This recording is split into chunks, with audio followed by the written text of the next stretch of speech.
Very good morning to you. Let's talk first about the billions that are going to be paid to SAA to keep it afloat.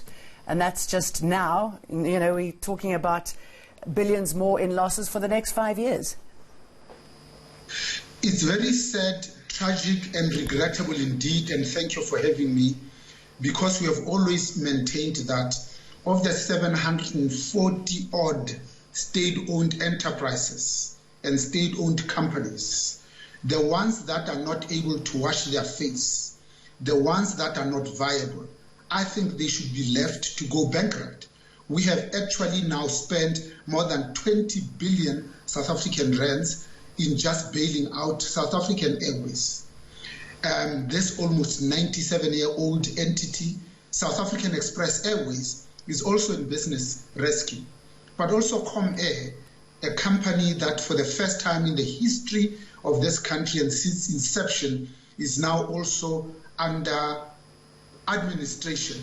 You can see that there is no airline in South Africa, no airline in the world that is going to survive without government bailout. But in South Africa, I don't know why we continue to keep this vanity project when the majority of our people cannot even make ends meet. I mean, you're absolutely right. It is, excuse me, jumping in here, a vanity project. And you wonder, I mean, these are people who are dealing with our fiscus as well. I mean, what sort of impact is it going to have on the coffers in the country?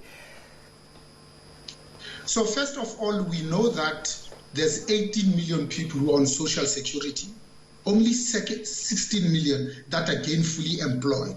Therefore, you can see the math doesn't add up. This year alone, we are going to lose anything between 3 to 7 million people that are going to be unemployed. And we are not alone in this. The whole world, as a result of COVID, are really suffering. Of course, a society that laments more the loss of the economy more than it laments the loss of human life, that society does not need a virus. It is already sick. But still, we have to prioritize putting first the sustainability, the resilience of our own people.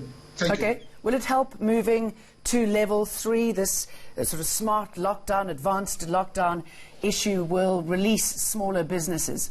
How's that going to work?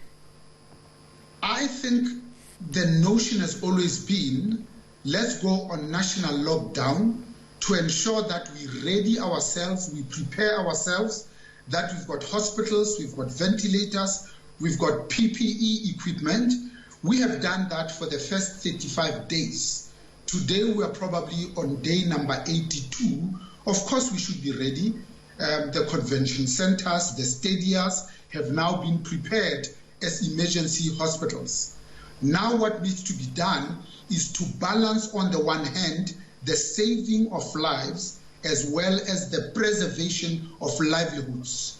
There is no rationale that says we can allow 50 people to go to a funeral and almost 50 people to go to church, but we cannot allow the livelihoods of one person who employs maybe 2 people, if they grow, maybe up to 10 people in personal care, that the entire tourism industry has been absolutely decimated.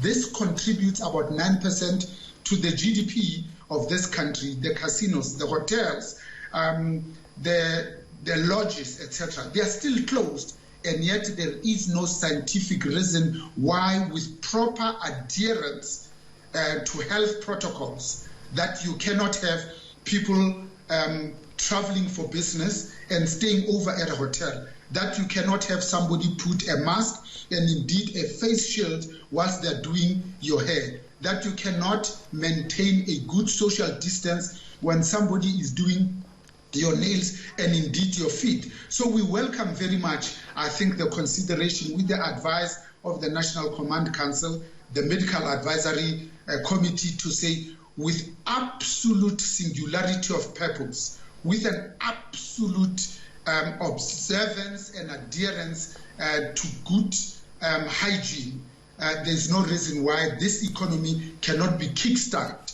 so that, again, we have on the one hand people that are able to eke out a living, as well as making sure that we preserve the sanctity of life. Because the only winners at the moment are black marketeers. I mean, those sort of illicit industries that have popped up or businesses are going to be hard to dismantle when this is all over.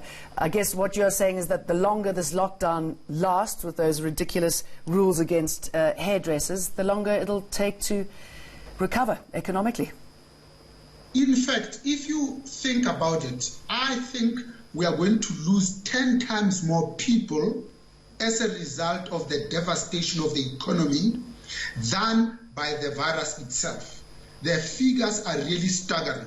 Those people that are confirmed cases in South Africa as of last night, 73,533 infected, 1,568 that are already dead, 39,867 recoveries. Globally, we have exceeded 8 million. The deaths are more than probably 450,000. Recoveries also approaching 4 million. You can see that this is going to reach epic proportions of the probably 1812 Spanish flu. So we need to focus on both the lives as well as the livelihoods. It's not either or, it's both and together at the same time, simultaneously, concurrently, in parallel.